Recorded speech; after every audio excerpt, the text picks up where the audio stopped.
Welcome to the Veterans Who Build show. Today's guest, we have a 10-year Army veteran who then spent a few years as a contractor and today works as a project superintendent for a general contracting firm. Today's guest does an excellent job of describing the difficulties of service and after service life. And I'm very excited for y'all to hear his story and the way he describes going through difficult times in his life. A shout out to our subscribers. Thank you for subscribing. To our listeners, thank you as well. A reminder to please subscribe to our channels. Please like, comment, review our show on YouTube, Apple Podcasts, Spotify. It really helps us grow the channel, grow reach.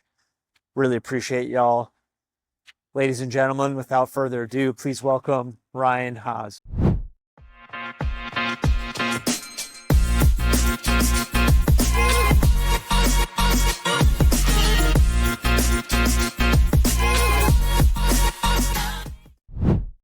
Thank you to our channel sponsors, Jet.build.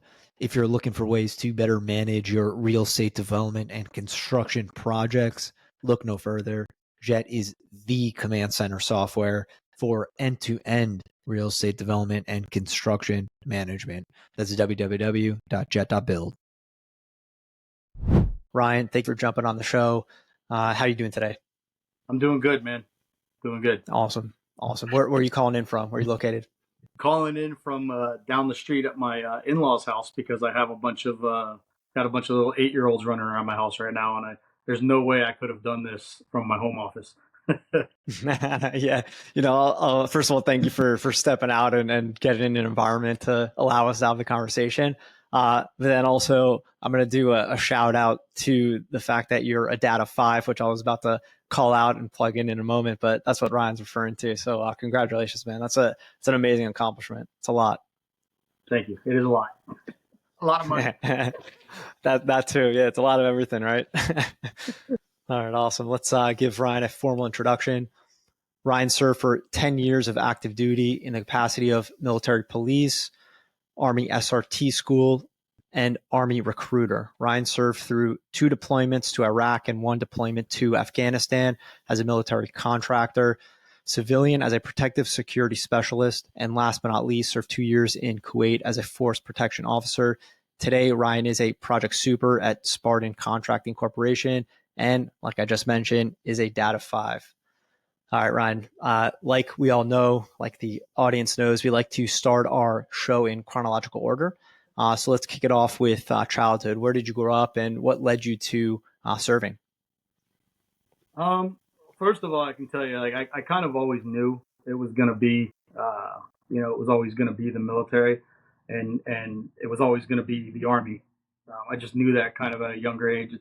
I've always been kind of fascinated with it. I always played soldier when I was younger. So I was born and raised in North Miami. Went to elementary school there, middle school there. Never left really until I joined the Army. Was always there. It was a good childhood. It was, I grew up around the water. My father was a commercial fisherman when I was much younger. He also did he was also in construction. Did custom woodwork, and so that was kind of always something cool, to kind of play around with him. But the water was a big part of my life growing up. I surf, fish, surf every chance I got. And if I didn't, fish every day, I'd be surprised. So when I was younger, it was probably every day in some capacity, either on my dad's boats or with my buddies. Graduated high school in 1998. I guess I was too scared to join the military at that point, and I had the opportunity to. I wrestled in high school, played a little bit of football. So I've always liked that kind of. I've always liked being physical. But I was kind of scared. I had the opportunity, and I guess like most people, life was kind of staring me down, and I just wanted to have fun. I just wanted to surf, just wanted to fish. So I took some time off, and found myself working on a private yacht through some friends. Somebody said, "Hey, I know somebody is looking for work on for a deckhand. Are you looking for work?" I said, "Yeah." Um, Went and did that. I did that for ended up doing that for a while, and and on the weekends or when I wasn't working, I was a fishing mate. Worked for tips on fishing boats. And it's real easy as a young person to get kind of caught up in that because you have no worries. I didn't have any kids. I had my parents' house. So my stuff was there, but I also kept half of my stuff on the boat, and just enjoyed. I mean, going to the Bahamas, going to Mexico. I got to actually go to Cuba twice. So that was kind of cool, especially back in when I went. But uh, I met my previous wife. I met her on the boat. She had come over from Colombia, and we dated for a little while, got married, and then September 11th happened. Uh, and I know this is just crazy, but I literally said this is sometime after September 11th. I was laying. We both had the day off, and I said we had our little apartment in Miami, and I think it just went just like this. I said, "Hey, I'm going to join the army today," and she said, "You're crazy."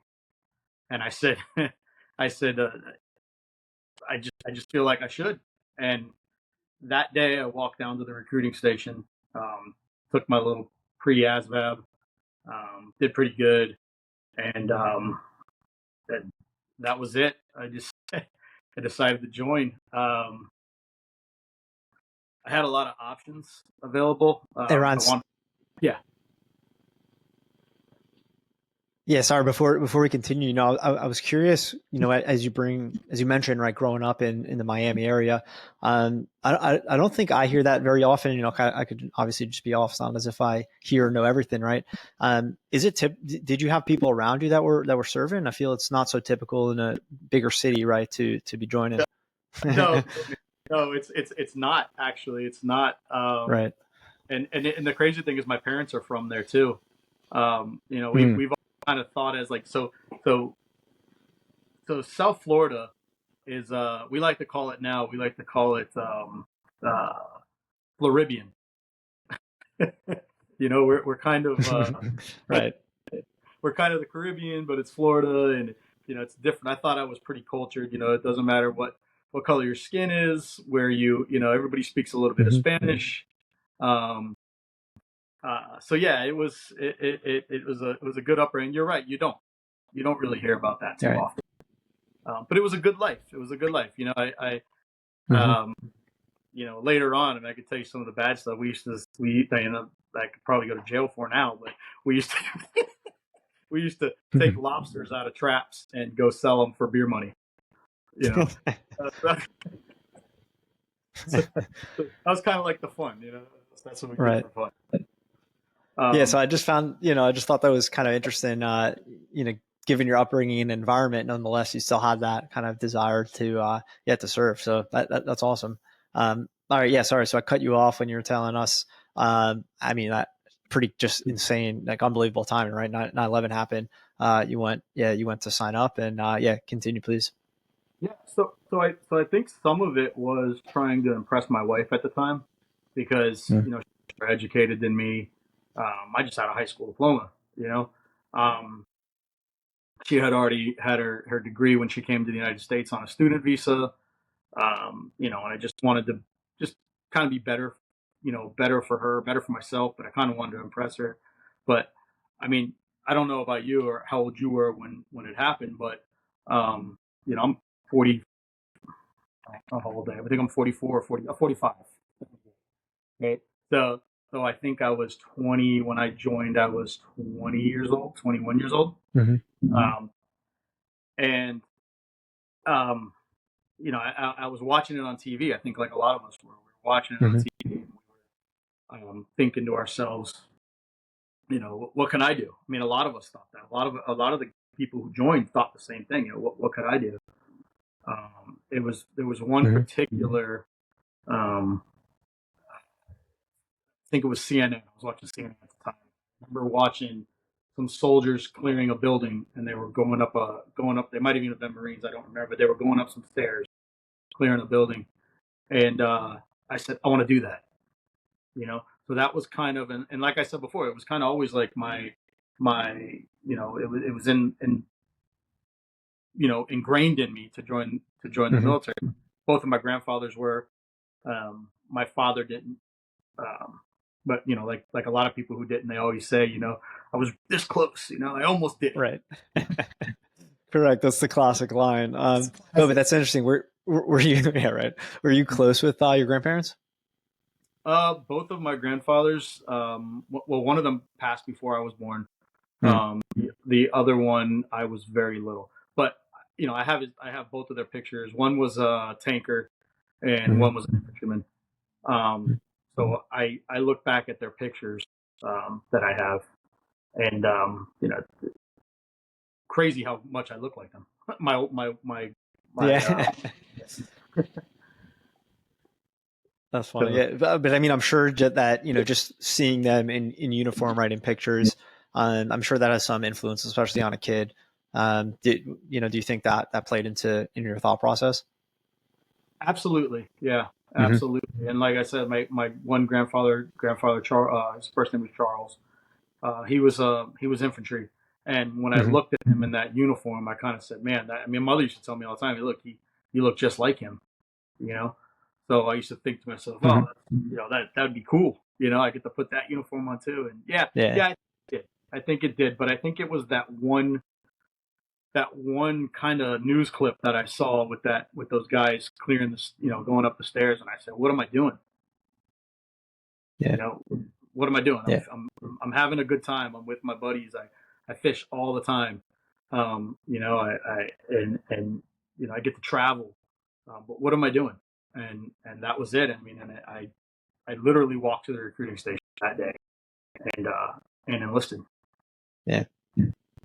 So yeah, I mean, that's awesome. I mean, as you put it, right, a lot of other people were doing that. It's amazing that people were doing that. Yeah. So I mean, thank you for jumping into service given that time period. So walk us through what happens next in terms of an enlistment track. So I enlisted. I think the recruiter, he was if I remember right, and it's funny looking back at all this because I know how the recruiter talked to me, and then how I became a recruiter. He said, "What do you want to do?" I said, "Well, I'm afraid of heights, and I still am afraid of heights, and I got some right." So I said, but for some reason I like doing stuff that scares me. I said, so I want to go airborne. He's like, "Yeah, airborne. You want to jump out of airplanes?" I said, "Yeah." And so I did that airborne physical. I didn't get airborne, even though I wanted it. But it was. I mean, now I know how the recruiting process works. The Army, what you sign for is what you get, hands down. It's not like some of the other branches where they put you in the needs of the service. Um, I guess it might have been different, back in the Vietnam days and before that. But I I signed up for airborne, but there were no airborne slots open for my MOS. So I ended up signing up as a 31 Bravo military police. And yeah, from there, I got to my unit. I finished basic and my AIT. I got to my unit, and there was these things that at the time they were looking for what they called IU, individual unit augmentees. And a new soldier coming straight out of basic. It was for short deployments. They were for deployments to backfill for guys, for whatever need, whatever reason. And I didn't have a unit because all units were already at that time this is after the invasion of Iraq. I think we had already been in Afghanistan, but this was after the invasion of Iraq. And I said, that old saying when they say never volunteer yourself, I think is I think that's the worst advice to give. I really do. I think I think at volunteering, you never know what you volunteer yourself for. It could be something awesome, right? So they asked for with individual augmentee. It was one day at PT, and I said, "Yeah, I'll be an individual augmentee." I had no idea what the hell I was talking about, right? So, so, so, I end up getting deployed to a unit that was downrange with the um, it was with Third ID, um, and I went over to Iraq. It was a very short deployment. I was only there for 4 months. Seems like I was getting ready before, for longer than it took me. And then the unit was already, last month we were already coming back. Finished that deployment up, and I was a private. I was a Mhm. gunner doing. We did convoy security, and at that time, I think that was kind of like the biggest threat, if I remember right. At that time, there was a lot of guys, a lot of truck drivers that were, they were just overwhelmed. I mean, there was Mhm. so much. The logistics were crazy at that time, so they needed security, and they brought in all the infantry they could get, but the infantry had other jobs. So then they started using the MPs Mhm. to sort of do those jobs. Um, and then so anyway, so I come back from that deployment. It was all a blur, to be honest. That whole deployment was kind of Sure. like I'm guessing, well, actually, before we even continue on kind of what that deployment was like, I'd like to just touch on a little bit more. If you have anything, I don't know, that comes to mind in terms of the training period before getting to your unit. Like, how is that, what was difficult in particular that you remember? What was that time frame like? so I ended up going to NTC, and I had kind of like a shortened version of NTC. Um, and at that time, I didn't really know if I was going to get to play. It was actually kind of hectic because I'm newly married. I didn't have kids at the time, but I'm newly married, and then we're asking my wife, who spoke English at the time, but she didn't speak the best English. You know, Mm. and here we are now. We come from Miami to the United States per se. You know what I'm saying? Right. It was a big shock. It was a big culture shock. You Where know, were you? Where were you based? at first in Virginia, at Mm. first in Virginia, at Fort Eustis, and then I later went to Langley a little bit. I was in Langley for a little while, Mhm. but I never got to do the type of MP work that I think I signed up to do. There's a big now I'm friends with a lot of guys who on Facebook, and guys I still keep up with from when and I'll get into that later, but when I did contracting work, a Mhm. lot of those guys were tier one or special forces Mhm. guys that I became really tight with, um, and you know I I think some of them had the same kind of conception, or perception of military police that I did. I thought that all military police, pull you over, and they're the guys that check the IDs at the gates, and where that is a job. MPs do Mhm. they do that, but there's also a lot of a big portion of the MPs, depending on what your unit is, are combat support, convoy security, working with partner forces, which is what I did on my second deployment. Mhm. Um, and so I kind of wanted to do that police work, but never got a chance. Yeah, interesting. I actually didn't know that either. Which is why I wanted to go back to kind of understand exactly that path. So, I mean, was training generally like infantry training, or how did that go? No, I wouldn't say it was infantry. Whereas some of the things that we harped on, and then later on when I was in, I was always pretty good. PT, I took it pretty serious. Hmm. For me, it was my job.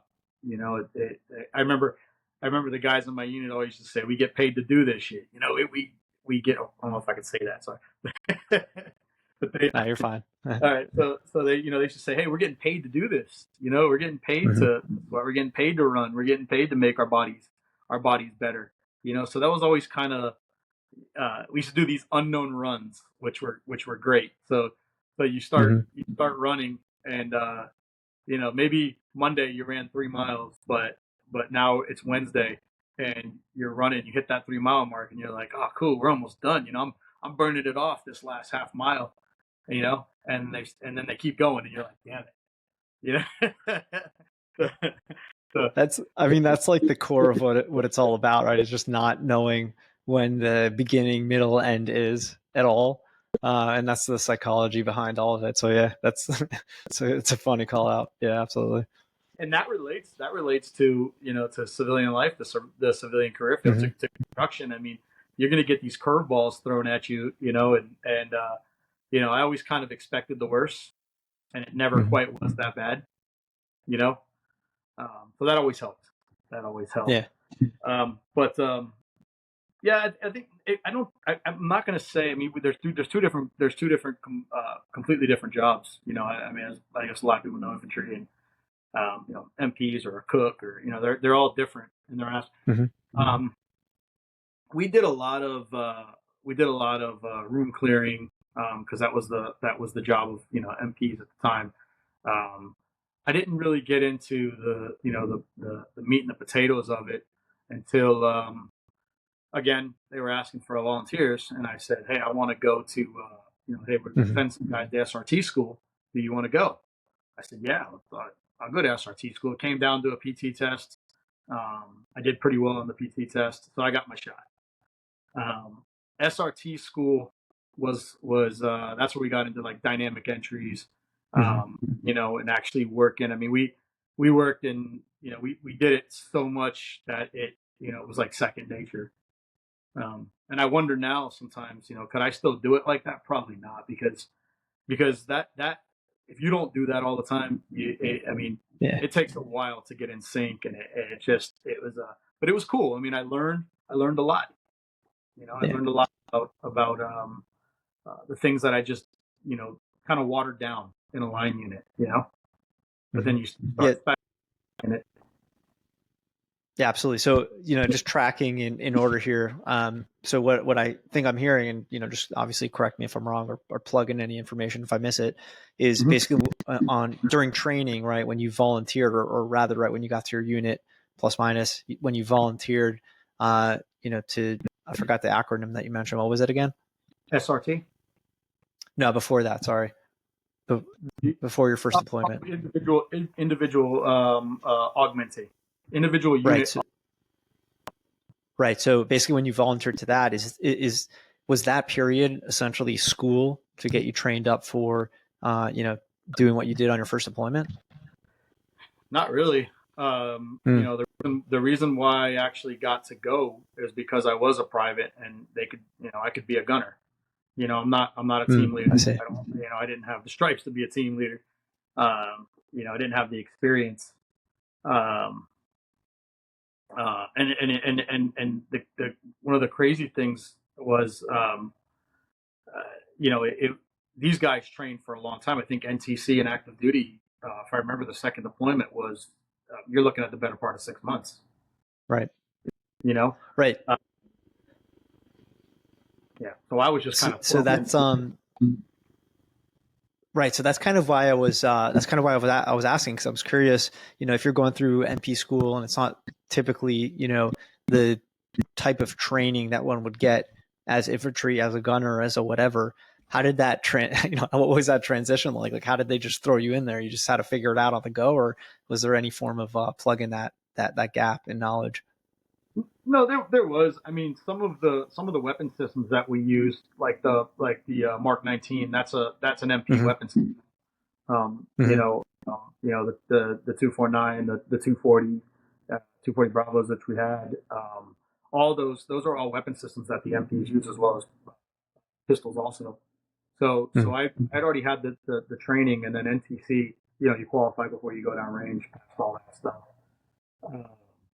But no, I mean, convoy. I mean, hey, you got the 3 o'clock.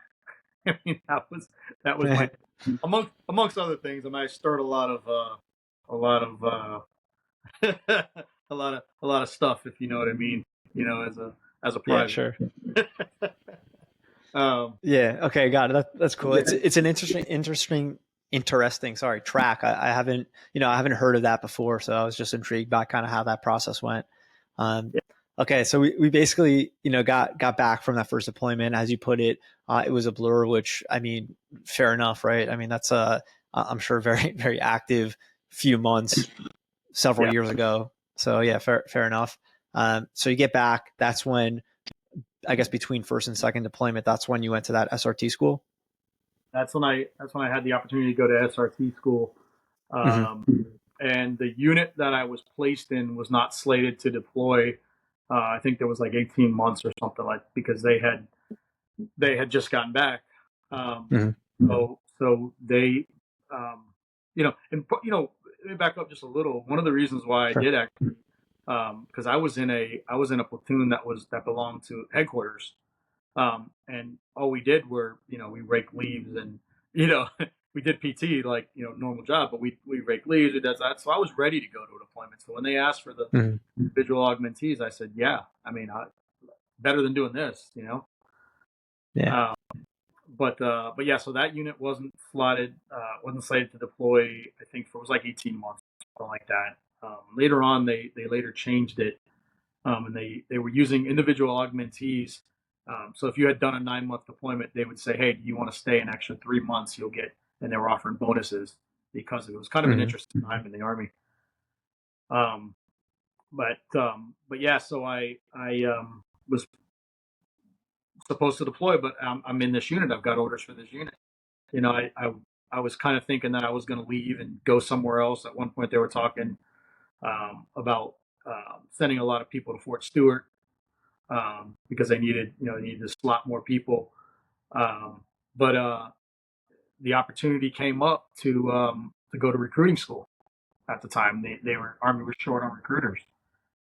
So again, Mm-hmm. I said I wasn't at this time. I was a brand new E4 Mm-hmm. at that time. And that was, you had to be at least an E4 to go to recruiting school. So was I ready for it? Probably not. I probably wasn't ready for it. It was a big culture shock. Again, uh, so I go to recruiting school, and I said, yeah, this is going to be awesome. I'm going to get to go home and be a recruiter in Dade County, where I grew up. Mm-hmm. And what the Army tries to do is they try to put you in a spot where you're going to be, let's face it, they want you to be effective. Yeah. So when they look at me and they say, "Oh, this guy Ryan, he's not going. He doesn't look like he's from Miami. He doesn't, he's not going back to Miami." So I don't get Miami, but it was my first choice, because they let you pick, get some choices where you want to go. I ended up going to Pennsylvania. Mm-hmm. I had already had my first son at this point. I was actually working at Langley, a unit in Langley at the time when I went to recruiting school. Um, First son was born. I go to recruiting school. Again, you'll probably hear me say this a few times, but again, culture shock, bang. Now you're in an office. Mm-hmm. So I do that. I mean, we could go on and on. I'll tell you what one of the things that stood out to me as a recruiter. First of all, we had a lot of stand down because at that time there was a lot of recruiters there was more than normal were committing suicide. Mm-hmm. So they wanted to put the younger guys in. They wanted to get these guys, and you had a lot of guys who didn't have combat patches also. So they can't relate. They can't tell you what it's Right. like to be in the range. Right. And I didn't understand the true value in that either until later on in my career. When I became an NCO, how important that really is. Mm-hmm. But so yeah, so I do my recruits. One of the things that, like I said, that really stood out is how many people don't qualify to join the military. So like I have my son now. My oldest son is 18. He just got a scholarship to play rugby. Congrats. Thank you. Yeah. But he also wants to be a ranger. He wants to join the Army and be a Ranger. And I keep telling everybody, my wife and his mom, you know, we don't even know if he qualifies. They're like, no, you're crazy. Of course he's going to qualify. He's a young, you know, fit, you know, dude. He's going to qualify. I said, you have no idea. I mean, you can get disqualified for having too much. I had a kid get disqualified for having too much curvature in his eye. Wow. That's I was waiting for you to throw in the kicker to that, right? Because I knew you obviously had the inside scoop there. I mean, if you asked me to guess 100 things, I don't think I could ever even come up with that. That's wild. Yeah, that was nuts. I mean, on top of, you know, some women that were, you know, they want to join. Hey, good to go. You know, they take the pre-ASVAB and they ace it, and you know they take a pregnancy test and they're pregnant. You know, so now you're disqualified. A great applicant, somebody, you know, but you know, no big deal. It's just you obviously can't go through basic training when you're pregnant. And then you know, heart murmurs. No, I was never arrested, but you know, they were arrested, you know, 10 years ago or something. You know what I'm saying? So yeah. So yeah, so that kind of opened my eyes, and it was stressful. It was stressful in its own right. But I really love, one of the things that I always like to do is I always kind of like to look for people that I'd like to serve with, you know, as a recruiter. And those are the people that I kind of singled out, you know? Yeah. That's a cool way to consider it. Yeah. That was always my goal. Yeah. So I did that. And then, decided to get out. I applied. I wanted to be a police officer really bad. I'm ready to ETS. At this point, I had already had 2 other children while I was in recruiting. And you know, I was kind of living that civilian life already, kind of, you know. So I said, you know what, I've always wanted to be a police officer. It's what you know, one of the things that I've always kind of had too in the back of my head. So I do everything. It was at this time now we're fast forwarding to 2009, 2008. It was 2008, it was like mid 2008. I applied before that, maybe at the beginning of the 2008, sometime around there. Passed everything, thinking I'm going to do this. My ATS date's coming. It was late 2008. My ATS date's coming. And I decided to get out. I ETS. I'm going to get kind of back into where I get back into the Army because I re-enlisted again. I didn't get the job. They went into a hiring freeze. So I said, you know what? And I'd already started to kind of think like, you know, civilian life this is horrible. You know, you know, it's right. No more BAH, no more, you know, separation pay when you're leaving. You don't get any of that, you know. Right. Structured benefits. Yep. Yeah, all that stuff. So you know, a few questions before we continue. What time frame, like how many years at that point was it? Right when you, I guess you left, right? 8 years. Oh, that was 8 years. That whole period. Yeah. So how many years were you serving as a recruiter? 2.5, almost 3 years. Okay. Yeah. Okay. Got it. So that, you know, trying to just picture the timeline again. So from that SRT school, or I guess how many years in were you at that point, SRT school? Right when I got back from that first deployment, I went into SRT school. Okay, so that was like a year and a half, 2 years? Less than that, maybe a little less. Yeah, less. Right. So then what's that? I guess what's the gap between that school and then you know, being a recruiter? So 2002, 2004, probably about a year. Okay. Probably a year. So I go to school. So the 4 months. Yeah, it's kind of, when I look back, because I got out. You know, I got out, got back in, and then I look at you know, the time period before. But yeah, maybe less than a year, maybe a little less than a year. Okay, yeah. It was Leonard Wood, and it was cold. I think Mm. that was. Oh man, I have to look back at those dates, but Yeah, it all went no, so fast.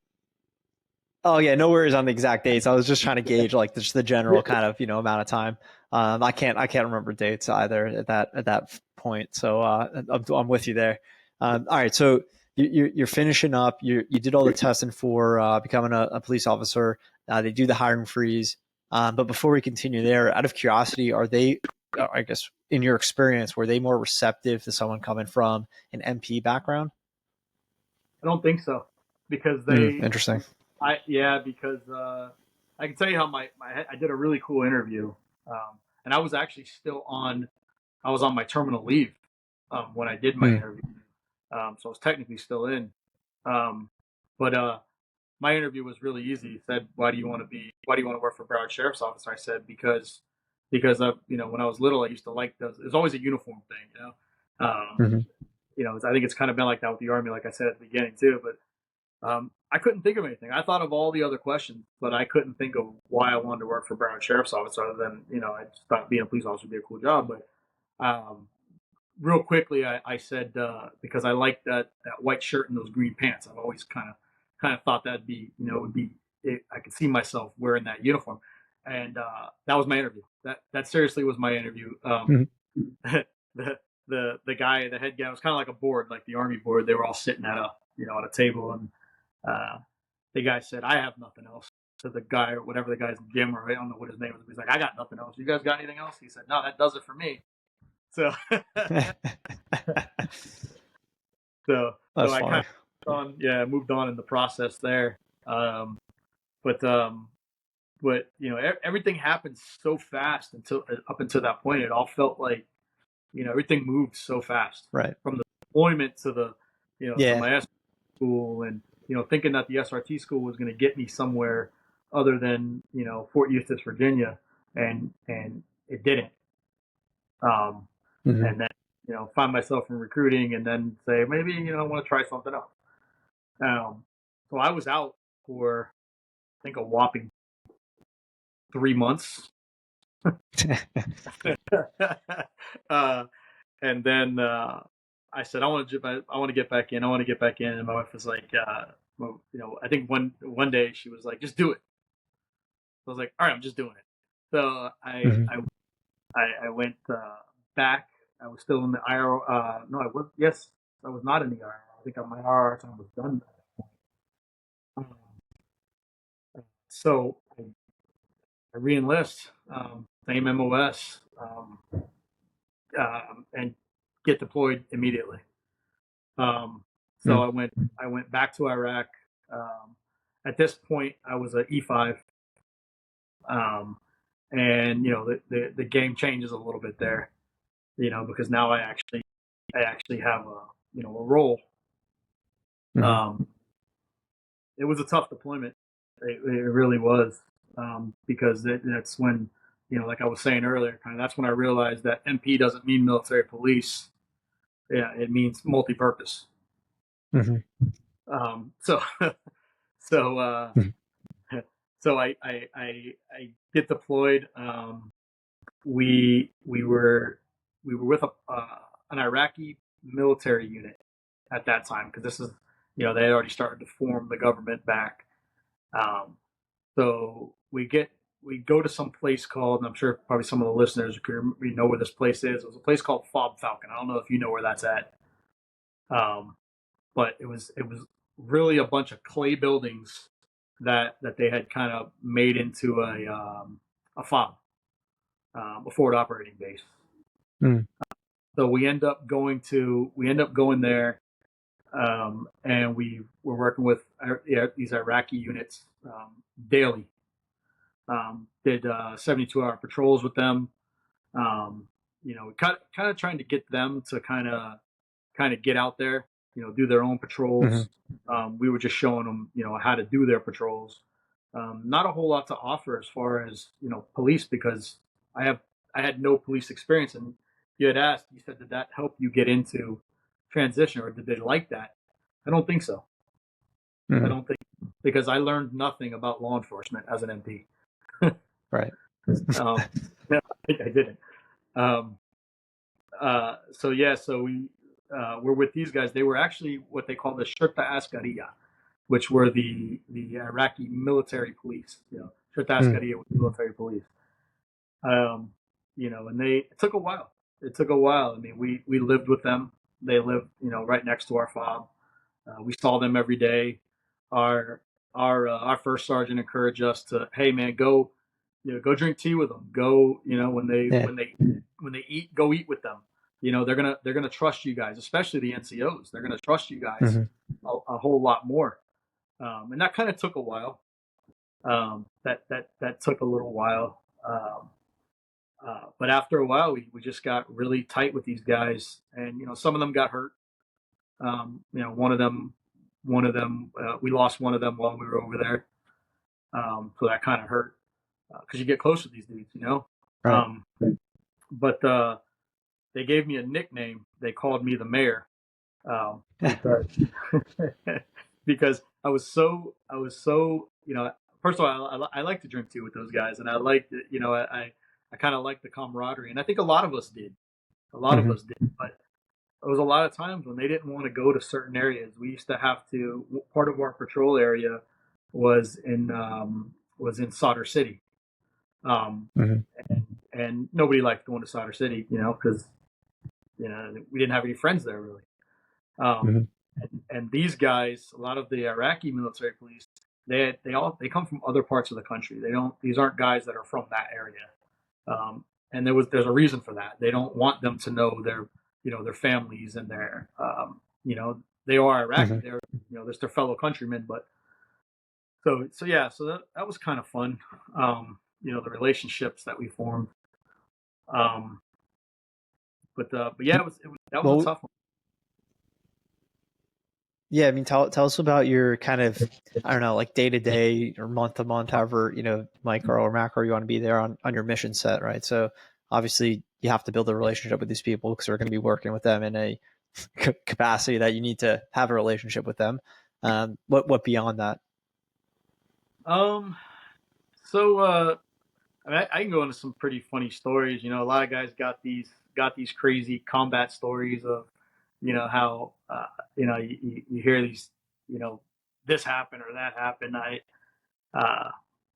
One of them, we had gotten out. We were doing actually a patrol, and they started taking small arms fire from an area that was a good ways away from us.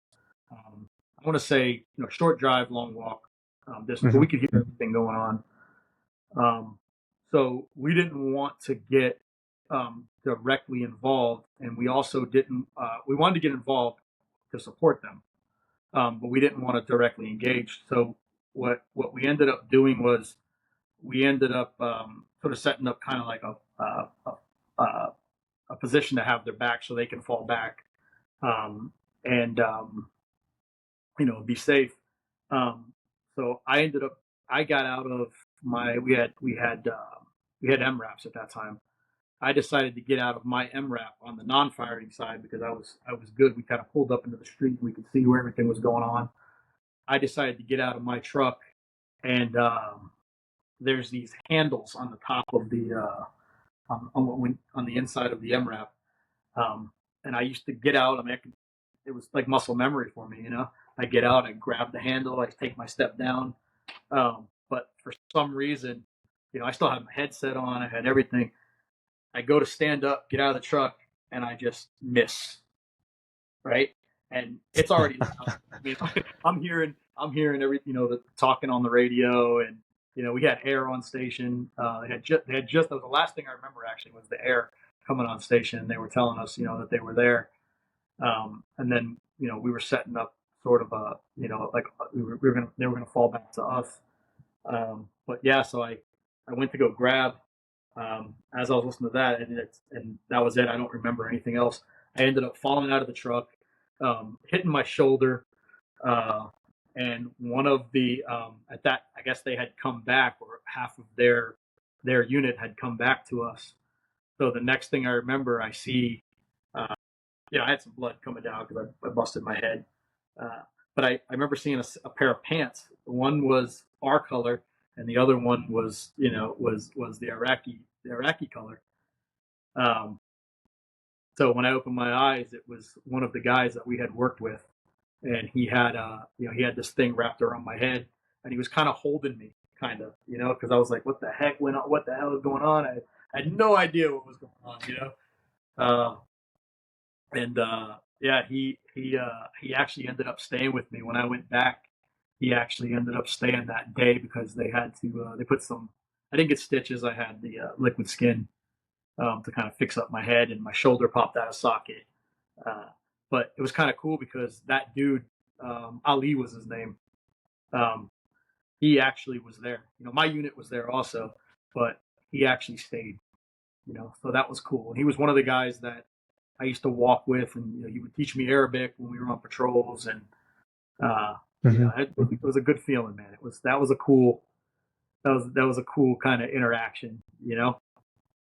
Right. To see that he cared. I guess, we'll take this as a lesson. If you're jumping out of a vehicle, look at the strap, look for it, look at it, grab it, and then leave. Oh man. Well, I mean, I'm guessing. I hope that nothing serious happened from that. Yeah, you recovered okay. Oh yeah, everybody was good. Nobody got hurt. Yeah. None of them even got hurt. But there was a couple other instances, where we used to do when they would serve their warrants, we would set up whether it was a blocking position or we would set up we were secondary kind of like accordance for them. We set up. We did that a lot for them actually. And that was cool too because I think they really trusted us there. They knew that we were gonna have their back. We used to pull because their trucks couldn't do it. We would use our Humvees to pull the fences off sometime or the gates off of compounds when they were going to get people. So they felt they had a lot of confidence in us. Yeah, I mean that is cool. It sounds like I would plug this into the fact that your teams created a relationship. You being the mayor and such. I think that does a lot to having a successful deployment, having a successful mission. Per your description, that's really nice. Yeah, it was stressful, I guess, in its own right. A lot of guys. Sure. I think it was more stressful because I was an NCO at the time. One of my jobs toward the end of our deployment, probably about the second half of my deployment, was route planner. So I would have to plan the route out we used Blue Force tractors at the time. I'm sure a lot of people in the military are familiar with them, or the Army and Marine Corps, Air Force probably too. But we used to use the Blue Force tractors, so I would sit in my truck, and at first I was kind of, we had traveled these routes so many times, so I knew all the routes, like Brewers, or I knew probably all of them between where we lived and Taji, Fob Hammer, which we went to a lot. Those areas that we operated around, but I think somewhere around my second or third mission, I started to really get scared at what I was doing, because I started to realize that, hey, you're planning these routes, your primary, your secondary, your tertiary, you're planning these routes. Ryan Haase from North Miami is planning a route that, if we take a wrong turn, it could mean something bad. And I think at that time too, we had a lot of SIG acts, or significant acts that we were passed on from the intelligence about where we were operating at. So it kind of added to the anxiety of the whole thing. Yeah. There was times when I couldn't sleep. So I guess that's where the stress comes in. There was times when I would plan a route. I would let my platoon sergeant know at the time, or if he wasn't around, a lot of times it'd be like, hey, get the LT to kind of bless off on this thing, so we can get our op going tomorrow, or it was it was those operations. It was those movements that we did where we had probably like 12 hours notice that kind of bothered me the most. Um, Right. or those are the ones that bothered me. It wasn't the ones like, hey, um, we were QRF. We were also FOB QRF for a little while there. And we knew that we have, one, sometimes three different ways to get out to wherever it was that these guys were launching rockets at us, mortars, whatever it was. That was kind of easy because I could kind of do that, plan that route really fast if we had time, and live with it and just go. But those long ones, I mean, they killed me. It killed me because I would lay it. We had to roll out maybe, we were rolling out at 4 or 5 o'clock in the morning, I'm trying to get some sleep and I couldn't because I was so stressed out, about this. Now kind of get into it sets you up for the civilian world, it sets you up for those stressful moments. Yeah, I mean, absolutely. It's a good difference to call out, right? As you put it, right, in the first half where you were, not in charge of anything. The second half where you're planning routes, which is not insignificant whatsoever. I mean, that's I think that's a stressful thing to be in charge of, right? Yeah, it was. So that deployment, I ended up coming back and thinking that I wanted to get out again. Thinking that I what was the what was the time frame of that deployment? How long was that? So I deployed in late 2008, and that was, we were 9 months in country on that one. So sometime around 2009, I think I was there when we transitioned to the Operation New Dawn, I think they called it. So I was there right when we transitioned. We were actually getting ready to leave country, I think, right around that time. Got it. Yeah. Yeah. So when you leave, you come back to, are you still in Pennsylvania at that point in time? No, we ended up going back to Virginia. Okay. Back to Virginia. I ended up doing the rest of my time, which was, it was like a year and a half, I think, by the time my ATS, because it's not exactly 4 years. But by the time you're ready to get out, you go on terminal leave and all that stuff. But I do end up getting out, and we moved to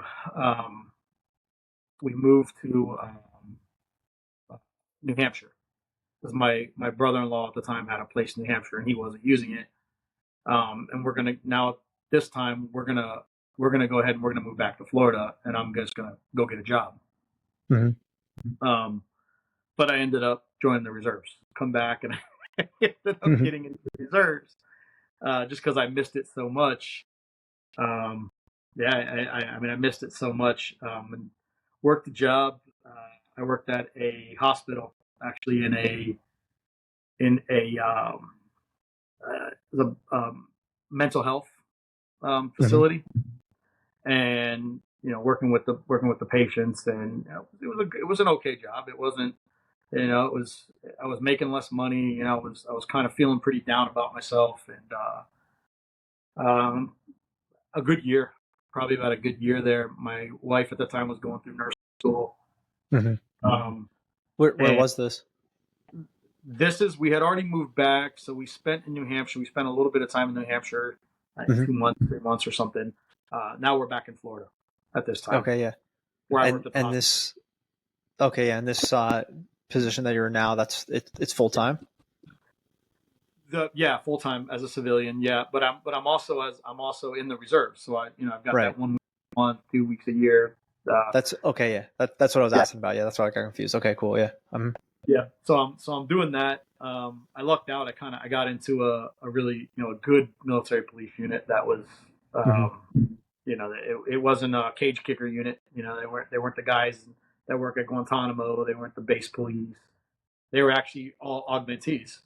So they were it was they would take 4 or 5 guys and send them to Afghanistan. Or so I was kind of thinking I was going to get deployed again, and it was kind of you know, I felt guilty about it for a long time, but I think ever since I came home from my first deployment, all I wanted to do was do another deployment. Mm-hmm. You know, I loved it. I just wanted to keep going and going and going. As hard as my second deployment was, I still wanted to go back. I still missed it. Mm-hmm. You know, as you know, even though it was some of the bad days were actually, you know, why I miss it, I don't know, but I did. Yeah. And I missed it bad, man. I missed it real bad. So now fast forward. Now I'm working as a security officer in a uniform that means nothing. You know, it was good money at the time. I gave my GI Bill to my wife. You know, I started collecting a little bit of disability because I dislocated my shoulder. I lost hearing in my left ear, 70% in my left ear. So I ended up getting some disability for that. But I'm still in the reserves, but it wasn't the same. I mean, the reserve soldiers, it just wasn't the same. It wasn't the same Mm-hmm. mentality. You know, so I was talking to a buddy of mine who I had known for a long time. Actually, I met him in recruiting. He was an infantry guy, and he was a ranger actually, and he had a deployment actually as a ranger. He said, "Hey, I know there's a company right now hiring." It was at that time. I think they were just transitioning. It was Blackwater, but it wasn't Blackwater when I went to work for them. Mm-hmm. He said, "Hey, they're hiring." It was Academy is what they changed their name to. He said, "Hey, they're hiring for PSD. You know, there's a lot of PSD, personal security attachment." I said, "Oh yeah, I mean, dude, I don't know if I'd qualify. You know, I'm not a ranger. I'm not an SF guy. You know, I just don't know if I would make that." And he said, "Well, yeah, at SRT School, you know, you have a couple deployments. Mm-hmm. Give it a shot, man." So I apply. I ended up getting a call back. It was kind of like, "Hey, when can you go?" You know. So I was Yeah. like, "Whoa, whoa, whoa, whoa." You know, the guy who I'd spoken to, the guy who was the recruiter for the company. You know, he kind of dangled that carrot. You know, hey, it's a Mm-hmm. 120-year contract. You know, what do you want to do? And I said, 120 a year. You know, and I get to go do cool stuff again. I Right. don't know, but, you know, I kind of like played it off, but I really wanted to. Like, it was really it was tempting. So I end up doing it. They send me to school. Yeah. What was that before we even continue there? What was that time frame? Right. I guess A year. it was a year. Okay. Yeah. So a year, Yeah. but in that year, you were still active in reserves. Yes. Yeah. I Okay. already, yeah. I was still in the reserves, and working. It might have been just a tad over a year at that. Okay. Yeah. At that. Okay. So they gave you a call up. Yeah. So I end up, I do everything. I do it was a bunch of, go do the blood test here, do this, send me your, you have, all the same stuff you do before deployment, pretty much. Mm-hmm. Um, and, minus the range and all that, cause they're going to do that there. Mm-hmm. But, yeah, so I go to, Baton Rouge, Louisiana, for training. I think that was before they had their new training facility, which I had some later buddies that actually went to. I think it was in North Carolina. They Okay. went over for training, but it was before they had that training facility. Mm-hmm. I end up I go through the training. I think like the first week in there, I remember we were all sitting there and he said, "Hey, we're gonna do an introduction." So we're all sitting in there, and these are all guys that I think one of the prerequisites was you had to be at least 30 years old. Mm-hmm. Right? You had to be at least 30 years old. You had to have been deployed you had to have been in like a tier 1 type unit, like special forces type unit, or if you were a police officer, you had to have SWAT training. Was one of them.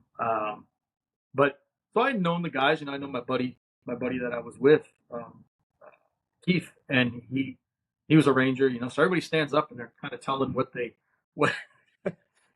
where they came from and what their backgrounds are, kind of like a little introduction. And like first guy stands up, and I don't remember what he said. I don't know, he's a SEAL or something. And the other guy stands up, and he's like 10th group special. I'm like, oh god, like like like not worthy, dude.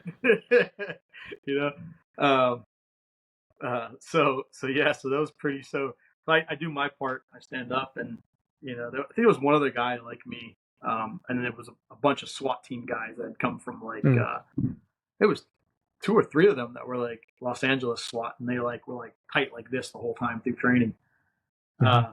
But so they kind of did their thing, and I say mine. And then when I'm done, I sit down, thinking to myself like, okay, that's over. Yeah, that's over. That's over. Guys are kind of looking at me like, how'd this dude get here? But yeah, it was real. It ended up being real clicky, kind of going through training. The SEALs kind of stuck with themselves. The Army SF guys stuck with themselves. There was a guy who was a PJ, but from a long time ago. He was an older guy too, but in super good shape, man. But he kind of was like on his own, and then the cops kind of stayed to their own, and that's how it was throughout the whole training. But it How was long good. was that training period? That was about 4 months. Okay. Off and on, we got to go home, and then we came back, and they do it in phases. So I end up going to Afghanistan on the WIPS program is what they called it at the time. Worldwide Protective Services, I think is what the acronym stood for. But I don't know. I'm sure there's people that are familiar with it. But I end up going over there to Afghanistan. Don't get to do my job. I think I was actually when we first got there, they were kind of transitioning into the company. I guess Blackwater had some bad publicity, years ago. So they were kind of transitioning. The WIPS program wasn't so much of a thing at that.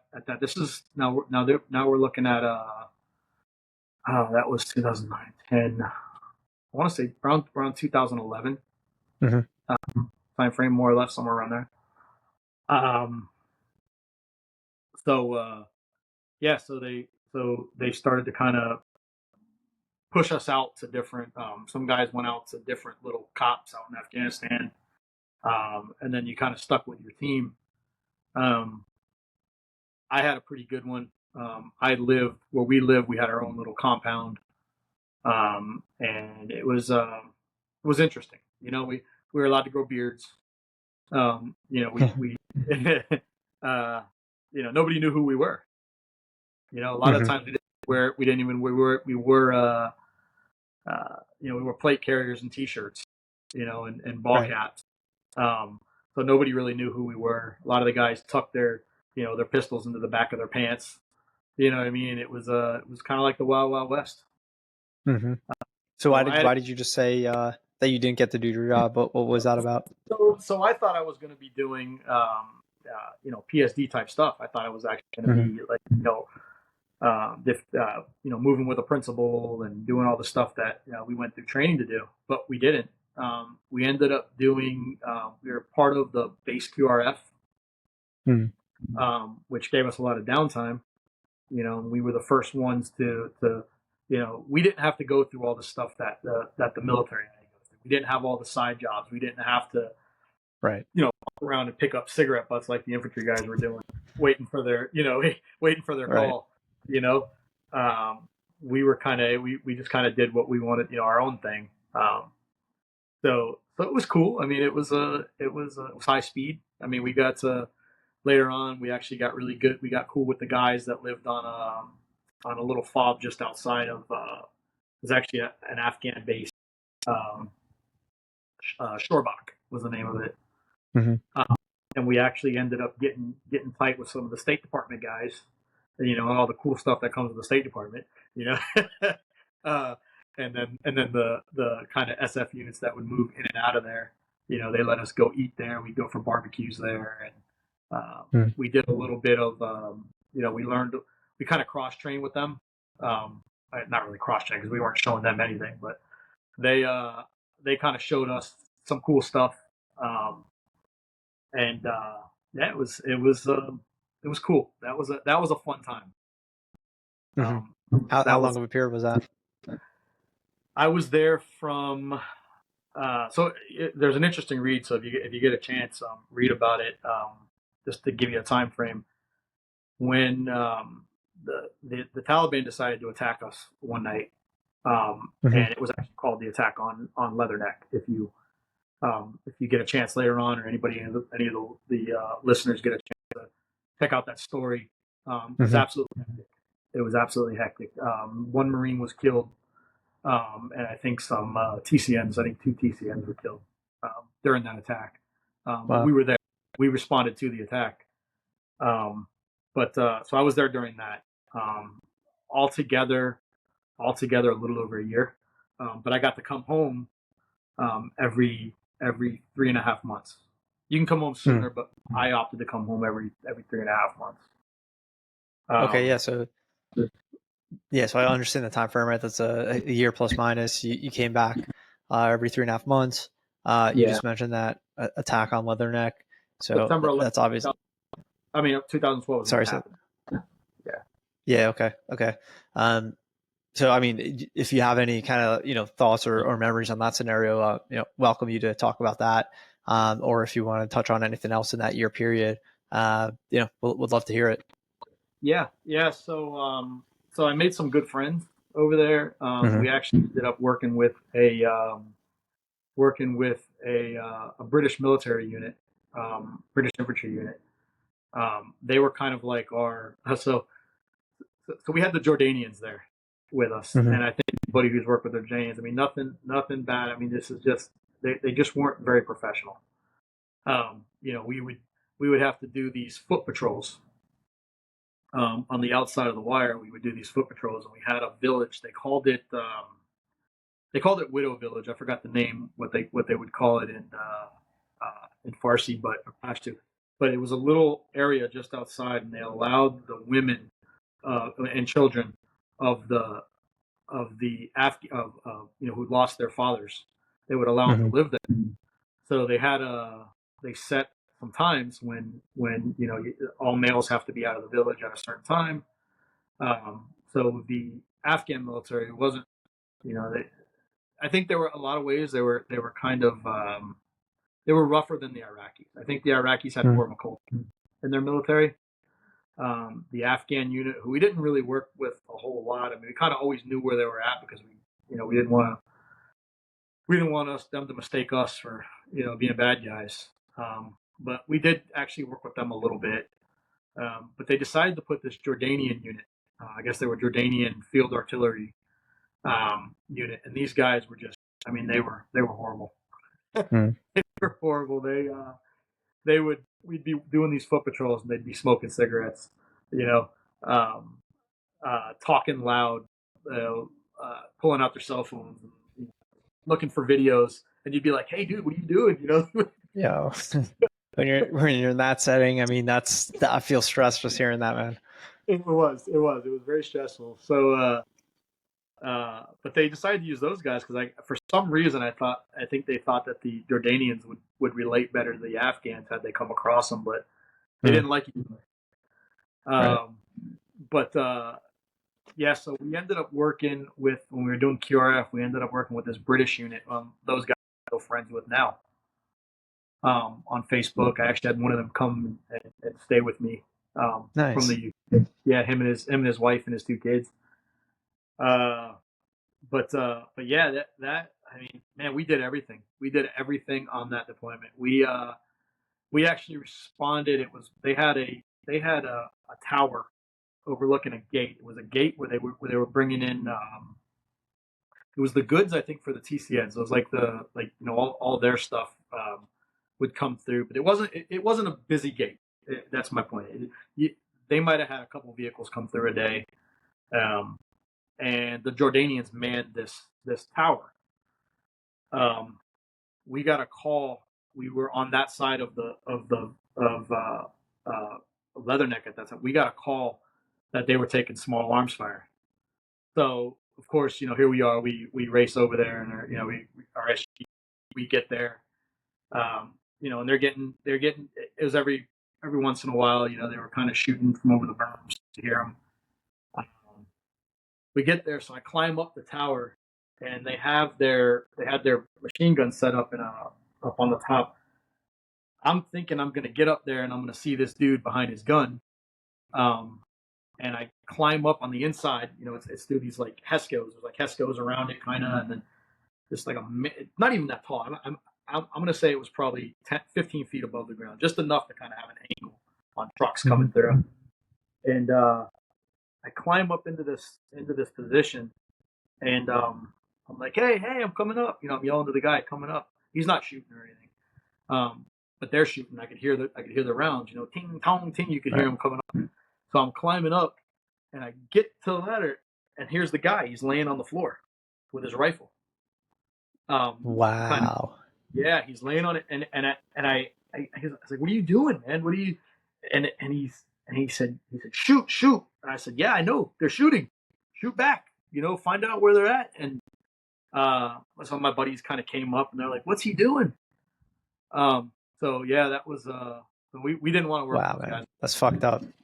Yeah, it was messed up. Yeah, yo, that's really bad. Who was in that base? I think you had mentioned it, but I forgot. So on that base, that was on the opposite side of where we lived. So it was kind of like Marines. There's Marines and soldiers, and wow. there was the Georgians actually had I don't know, their CHUs, their containerized housing units were all kind of right there too. And those guys just always wanted to go out and just shoot stuff, They had the Macedonians were there too, and so I was kind of thinking they would respond because you couldn't help but hear everything. I mean, it was crazy. So they started shooting these big 120s, these big loom rounds out over the top, kind of the space where these guys were, and they, the guy never got up. The guy never got up off the ground. So I didn't know how to use his machine gun. I kind of like when I looked up at it, I was kind of like, oh, this thing. It was it wasn't a PKM. It was something else. I can't remember the name of but I had never seen these guns before. And so I kind of, I'm thinking to myself, all I got to do is just pull the trigger, make sure the rounds are in and pull the trigger. But I didn't. I grabbed my rifle and started scanning. The other guy started scanning, and the whole time the guy's on the ground. So it was, that was pretty interesting, man. We tried to make a big deal out of that, but because we were civilians, they later moved them. Right. They actually ended up putting Tongans, who were part of the British military. They ended up putting them over there. But it didn't happen too much out there. Yeah, it didn't happen. We didn't get too much out there other than the big attack and that. But yeah, somewhere I actually have the recording because one of my buddies actually had a GoPro, and he thought for sure he was going to get some good stuff on the GoPro. Right. And you can't see anything until the big, the mortar rounds, the loom rounds started lighting everything up. You could kind of see, and then they did end up engaging those guys from another position because they had moved down at that time. I think they got the majority of them. But yeah, that was a stressful time. Yeah, I mean that's crazy, man. I can't believe that. Wow. Yeah. All right, so what happens next? I guess you're at the year plus minus mark of this deployment. Do you head back home? Yeah, so I want to go for another one. I really want to go for another one, but I think I was missing a lot at home, and and I'm gonna quote my ex-wife, and these kind of words kind of rung through for a long time. She called it a fucking GI Joe dream, is what she called it. Why do you want to leave? Why do you want to keep going? Why do you want to miss this? Why do you want to miss that? And I don't know. I can't tell you why I wanted to go. Right. I still can't tell you why I wanted to do it. I think I kind of lost, I lost part of, who I was at the time, as Ryan, and I was more of a, somebody just chasing excitement, I guess better, lack of a better way to say it, really. Um, so yeah, so I decided not to renew my contract. I did renew my contract, but didn't end up staying the whole thing. Ended up coming home because when you're contracting, I mean, when you're working outside the United States, you can't be in the U.S. for more than 30 days. Because at that point you have to pay taxes. So you have to go somewhere else. So I'd spend my time, go to Dubai for, 4 days to eat up some of that time, so I'm not home for too long. And yeah, and it just ended up, it cost me. The Army, that part of my life was such a big part of who I was at that time. Right. Yeah, so I ended up coming back home, went back to work for the company that I was working for. It was G4S at the time. And they're calling me, hey, come back. You can come back on contract. Sending me emails. When I came home, I found out one of my buddies actually got pretty badly messed up over there. So of course that didn't help telling my wife at the time, because she was like, why would you want to go back, and knowing that he's messed up, why would you want to go back? Right. I said maybe if I was there it wouldn't have happened. You know what I mean? Maybe if that was kind of like my mentality. But it was a bad one, Right. looking back, kind of. But it is what it is. I guess I hate to use that term, but that's what it was. So I end up going back to work for that company, like I said, and did that for a little while. I want to say part of another year or so, and then decided to take the contract in Afghanistan, Kuwait, which was pretty boring. All right. I mean, we checked vehicles for explosives when they came into the gate. I was part of the what they called the explosive exploitation team, which was nothing more than searching vehicles inside of a walled off area that were considered high threat. Were you at the was it the same kind of like workup, like you had the 4 months, or you didn't have that because you were already in the system? Yeah, not really. It was no, it wasn't. We qualified over there. We qualified. We got our weapon systems over there, pistols and rifles. And we did some correspondence course, because they know that most of the guys that were working there at the time were, they had been in the military. I guess everybody knows how to use a rifle. Yeah, that was it. That was kind of boring. I mean, the money was good, which is kind of the reason why I did it. Right. But looking back on it, why did I do it? I mean, I thought that this was the only way to make a living. Right. I thought this is what I'm doing. Yeah.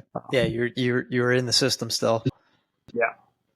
So was that another year plus or minus deployment contract? 2 years. 2 years. 2 years 2 in years. Kuwait. Yeah. I ended up had my own apartment over there. It was just like a 9 to 5. It's like you go to work and like you're here. And was it the same, like 3.5 months you'd come back, or was that different as well? Yeah, it was longer. I was over there for longer. Yeah, I ended up. I think the first time I didn't come home for a good 6 months. Yeah, my first stint. But I mean, the money is so good. We're still making 6 figures, and I have no expenses, so it's all going back to my wife and my kids. But I'm missing so much. Right. So that deployment as a whole was pretty standard 9 to 5 as you described it. Yeah, pretty Cool. Pretty standard. Yeah, nothing really cool. Right. Yeah. Well, I mean, anyways, that's a part of it. Yeah. I mean, that happens. So at the end of the 2-year mark, what happens? So I end up coming home. And I think my disability had gone up a little bit, but still not enough to live on. I start working. I was at a football game.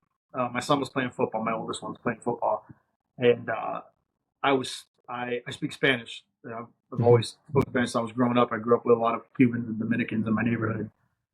I was speaking Spanish to somebody, and a guy who I had seen, before, a couple of games before that, a few games before that, whatever it was. He said, "Hey, you speak Spanish, man?" I said, "Yeah." He said, "Cool. I would have never took you for somebody who speaks Spanish, you know." So we start talking, and come to find out, he owns a construction company, and he Nice. said, "Yeah," he said, "Would you be willing to work? You know, you want to work for me? I don't know where you're working now, but I got a job. You somebody like you who can speak Spanish." I was like, "Yeah, I don't know how it went. If I was like, yeah, right away, or I wasn't, I don't really remember." But we, a few more days go on, we talk, and he said, it was more than I was making at the time. He said, "All I really need you to do, man, is just, go site to site. And, on Fridays, you go hand out the checks and go site to site every day. Make sure that the guys are doing good. Make sure that, that there's no problems on my sites." And I said, "Okay, cool." So I start doing it. It was a concrete restoration company. I start doing that. A good, probably just a good few months into there, 4 months into there, turned into, hey, I could use you as a, you picked up on everything pretty quick. I mean, it's pretty easy. I mean, you get, measuring for concrete for a pour is pretty easy. So I guess I was kind of like the cleanest turd in the bowl at the time. So, Right. so, So that's how it goes. Yeah. so I Well, end up working. well, Ryan, hold up before we continue with career. I want to pause on that front, take a step Yeah, back, and it sounds like we kind of just that Kuwait deployment was the last of deployments, generally speaking. Is that correct? it was. Yeah, Okay, yeah. So that time frame the last between returning from, sorry, of that era. of that era. Okay. So from returning from Kuwait to starting this position, what was that time frame? Like how many months or year, whatever, approximately? 6 months, about six. Wow. Okay, 6 months. So, would it make sense to, I don't know if you're getting into a next era, so does it make sense to start touching on kind of that transition scenario, or is that a little bit further on? No, that was so the transition was rough. I mean, Hmm. I think the transition. So I can go back to when I got back from my last deployment. Sure. My last deployment with the Army. It was tough. It was tough. I mean, I think I had a lot of the same issues that a lot of your listeners probably Hmm. experienced. I guess all of us to a different degree, right? Hmm. But I mean, I had all those. I had, I saw something pretty bad on my, which I don't want to get into, but it was it was something that you don't see every day, and something that I hope I never see again. But that weighed on me for a very, very long time. Hmm. And I think more so the day that it happened, I remember laying in my rack. There's two of us, two NCOs in there, and I was fortunate. I didn't have to share my room with a whole bunch of guys at that point, but we talked a lot. But that night, I don't think. I mean, both of us saw it, but we didn't want to talk. And Hmm. talking to him now, I laid there all night. I remember staring at the ceiling. I had pictures of my kids on the ceiling, and I took them down that night. I pulled them all off because I didn't want to look at them and kind of think about this, the same thing. And Hmm. it was strange. It was strange. But it's the way I handled it. But I kind of stared up the whole time at that. And that later, from that incident, I can tell you more about that one, I guess, offline. But I think from that incident, to me, um, nothing else mattered. Hmm. Nothing I would do as a civilian, nothing that anybody does outside of the military could ever top that. I mean, what are we all doing? So that's Hmm. why it was so hard for me. I didn't like being around civilians. I didn't, the friends that I had before I joined, I had nothing in common with them. I mean, I barely had anything in common with my wife. Yeah. Yeah. I mean, I think, also just a step back and general clarifier. I know you obviously knew what I was referring to. What we're touching on now is the transition period, for our listeners, the transition period from military to civilian. And I think, Ryan, you highlighted something that's, I think really important for, all of that's to recognize whether you're, finished years back or you're in the process of finishing or you just finished with your service. It's that relatability aspect.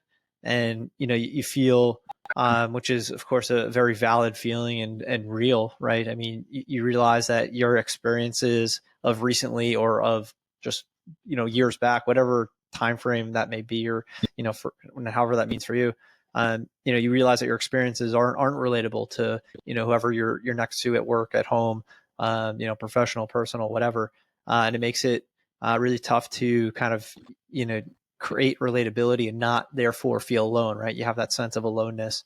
And, it's about, I'll be interested in hearing your perspective now, right? Thinking in hindsight, how I look at it is, kind of recognizing, first and foremost, the shifts of environment, right? Is to recognize, all right, well, you're not in that environment anymore, and that it's okay for there to be difference. It's okay for you to have different experiences. That said, so long as you have kind of your outlets, and again, whatever that means for you, whether it be, you're seeing someone in terms of therapy, whether you have your buddies, your tribe per se, that do have similar experiences that you could kind of connect with in that regard. But it's really about kind of figuring how you can level for yourself. That's kind of my thoughts on it. What's your, hindsight advice to your younger self per se? I guess it would be, don't expect yourself to be the same. I think if I would have understood that then, I think it would have been a whole lot easier. Yeah. Because I don't think that I've changed for the worse. Sometimes, when the first thing you do when you meet somebody is they say, like, oh, you were in the army. Like, how many people did you shoot? It's like, come on, man. You don't, that's not something like, you don't, first of all, you don't ask somebody that. And you know what I mean? There's so much more to it. But yeah, it's realizing that, not all vets are crazy and have social issues, and, and some of the things that you went through. I think I went to a group session. It was during that time frame where I had, to give you a better perspective, it was during that time frame before I started working, where I was just getting into a construction. Mm-hmm. And I didn't like talking to the lady who I was talking to, because she had never been there. She had never, I told her about my worst experience. I told her about the stressful times and how I felt here, how I felt there. But this lady's never worn a uniform. She's never been deployed, So I told her that. I just had to tell her. I was like, I know you're listening to me, or you hear me, but you're not listening to me, And the one thing she said, it was probably our last session, was your reaction is a normal reaction to abnormal circumstances. Do you understand that? And I said, yeah, I certainly do. So I think my advice would be to my younger self, or guys kind of in my who are kind of going through what I went through at the time. Don't expect yourself to be the same. Yeah. It's not a bad thing. It's not a bad thing that you change. It's not a bad thing that you take things a little bit more seriously now. It's not a bad thing, to let's face it, the world we live in, to kind of have a different perspective on survivability if things go wrong, right? Mm-hmm. It's not a bad thing. That's not necessarily a bad thing. There's a lot of lessons I can teach my children. There's a lot of lessons that, just through my story that I think, can make people better. Yeah. What's interesting, what you were just saying, and kind of what piqued in my mind, I'm wondering if you connect with this too. It's almost, in a way, kind of, I guess maybe more macro conceptually, is to say it provides you with a different appreciation just for life as it is. Absolutely. And I almost feel like if you can have that first and foremost in your mind, and then allow things to kind of sort themselves out from there, as exactly as you put it, right? That don't expect things to be exactly as they were, because time has moved on and you have changed, and for the better, if you're able to kind of pull out what that means, right, for the better. So yeah, I mean, I think you put that in a really good way. And in terms of therapy, psychiatrist, whatever form of seeing someone, group therapy, whatever it may be. I did hear a different vet say on a podcast I was listening. He was coming from a tier 1 unit, and unfortunately I'm gonna botch this, but it hit real hard. He was talking about seeing someone himself, right, a psychiatrist, and that psychiatrist didn't have any military background. And he said something about recognizing that he's not going into these meetings, telling this person how to do their job as if he knows how to be a psychiatrist. So such should be the same in reverse. And yeah, it was so interesting, because I felt like he was, almost saying it directly to me, because I have the same kind of a struggle that you brought up, which I think also has a lot to do with trust.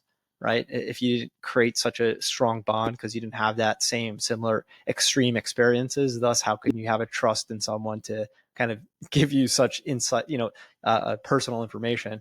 Anyways, I thought it was so interesting how this, person I'm referencing, this veteran I'm referencing, brought up, this is a professional in their space, which, conceptually doesn't have anything to do with, your background. It's all, processes that they understand how to provide solutions to their clients, right, to the people that they're helping. So for whatever that's worth, I'm gonna call myself out and being a hypocrite, but whoever could benefit from hearing that, please do benefit from hearing that.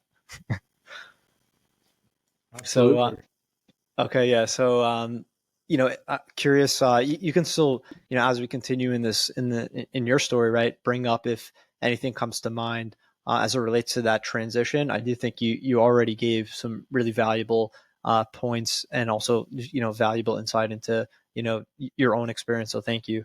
So if you have anything else, please throw it out there. It could be now, could be later. And if not, we can continue on with where we left off, which is starting your career in construction. Yeah. So first of all, I kind of want to say, it's kind of that's kind of like music to my ears. And I think before we talked about it before, but it kind of validating, or kind of makes me feel good to know that there are, and it should for other people too, know that, hey, even though we got different names that come from different places, we shared similar experiences, but the transition is the same. And that kind of just hearing what you just said actually helps out a lot, man. It really does. It really does. Thank you for calling that out. And it did for me too, man. When I heard him say that on that podcast I was listening to, seriously, I was floored. I was like, damn, I'm an idiot. That was my reaction. I was like, damn, I'm just an idiot. Wow. So yeah, it's always. You think it's what's just that? Sorry. You think you're a weirdo, right? You think like, hey man, I'm a weirdo, man. Like, why do I feel like this? And it's like, hey man, same thing for me. It's exactly. Kind of validated. Yeah, it's not just me. It's not just you. None of us here are alone in it. And exactly as you put it, it's validating to hear others speak the same language. Yeah. So, so that was going back into I guess where we were at. I mean, it was all from there. It all happened pretty quick with the construction industry. I started bidding jobs, going out and bidding jobs for the company that I was working for, and did pretty good. Couple of fringe benefits there, but I wanted more.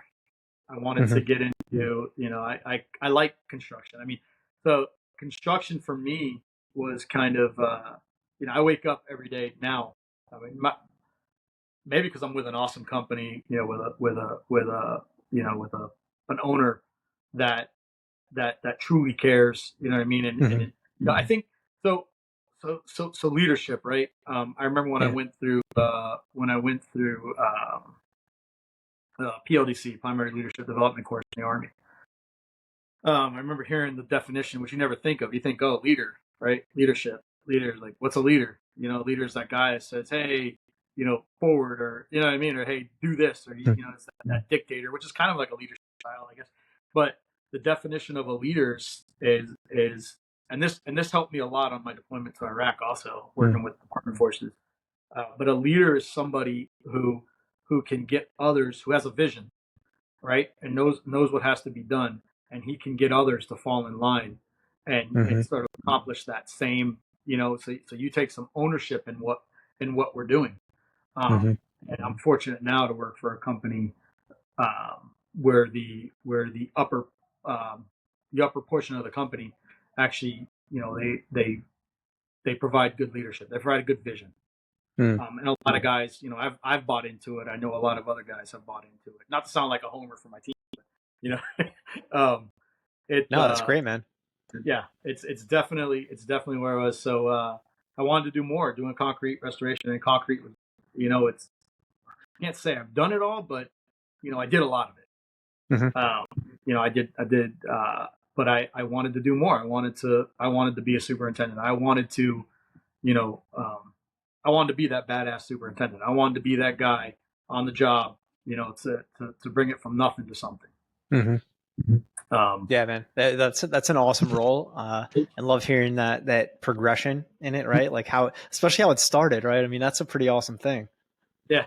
From all, and there's a lot of similarities, right? So I think one of the main things that we do as superintendents is we keep a detailed log of the job, right? We document the job from start to end, and it's kind of getting, again, that critical. There's a purpose to what we're doing here now, right? There's this job means something. It wasn't that stupid uniform that I was wearing, when I was a security guard. Like, this job means something here.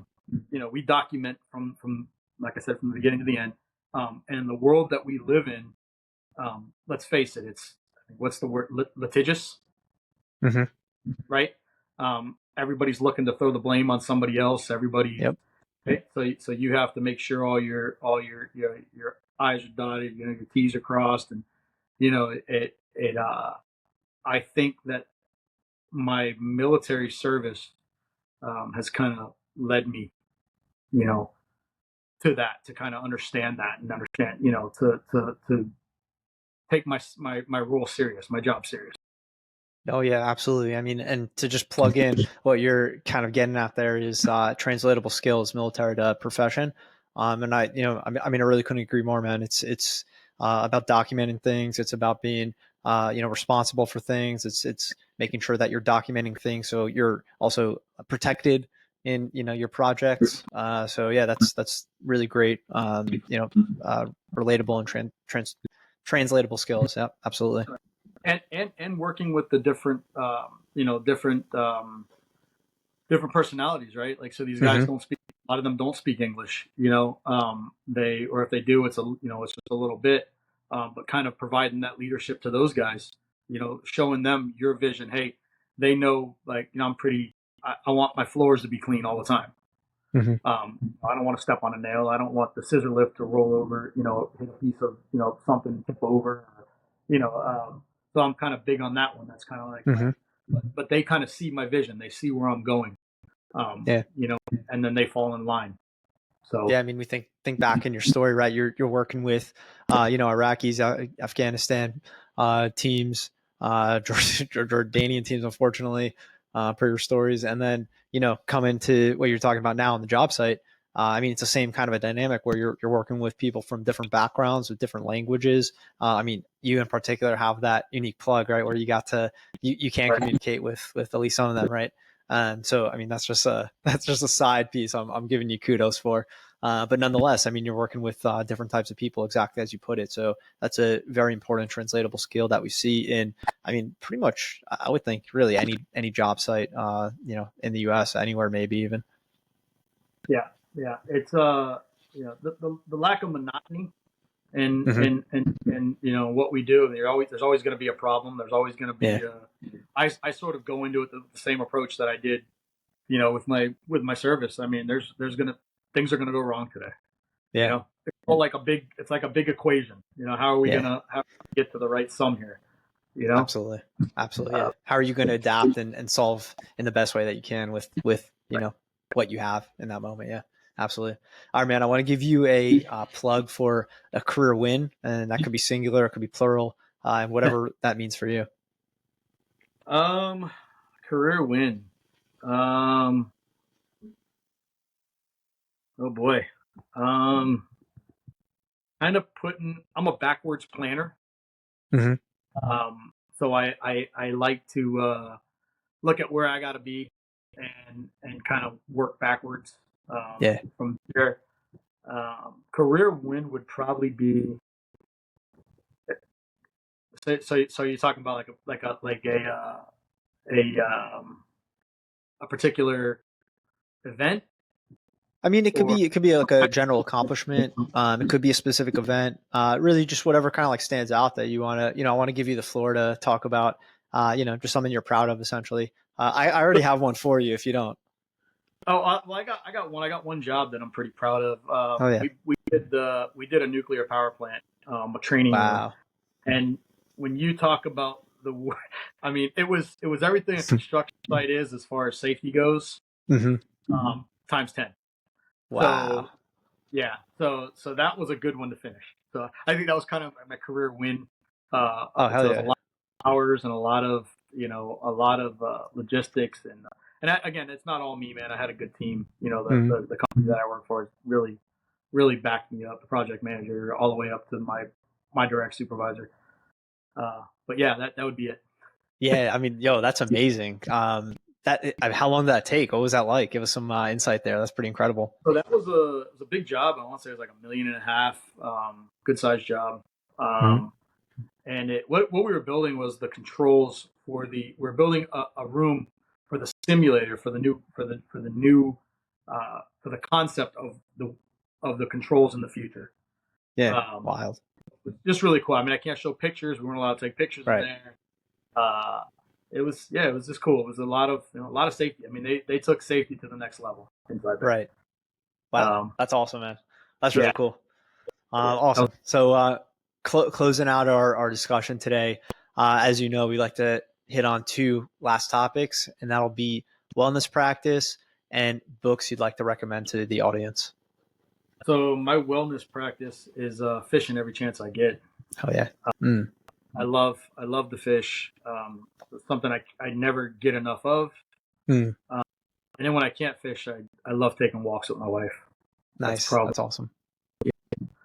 Do you yeah, amazing. Oh, sorry to cut you off, man. Do you take the fish and like you take it home and cook it and such? Every once in a while. But I love taking my 2 oldest boys. They love. I've got kayaks. So they love to go. We go out fishing. And then when I do go offshore, yeah, I do.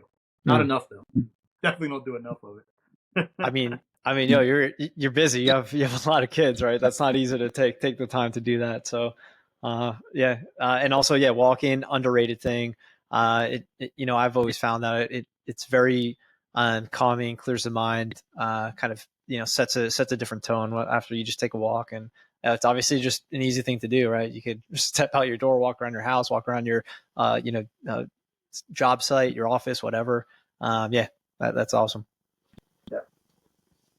Let's go into books you'd recommend. The book I recommend is the Bible. You know, it got me through. I know it might sound a little generic, man, but not at all. I honestly, I really, my son's 18 now, and he got a tattoo of I'm going to say the verse wrong, but I think it was Philippians 4:13. I can do all things through Christ who strengthens me. It was actually an ID tag that I found when I was in Iraq, when I was going through probably the hardest of times I've ever gone through in my life. And it was just weird that I'm walking to the shower and I look down and see this ID tag with that on it.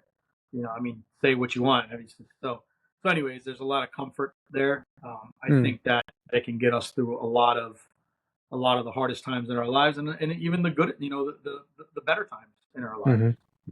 You know? Yeah, totally, man. Awesome. Yeah. All right, Ryan.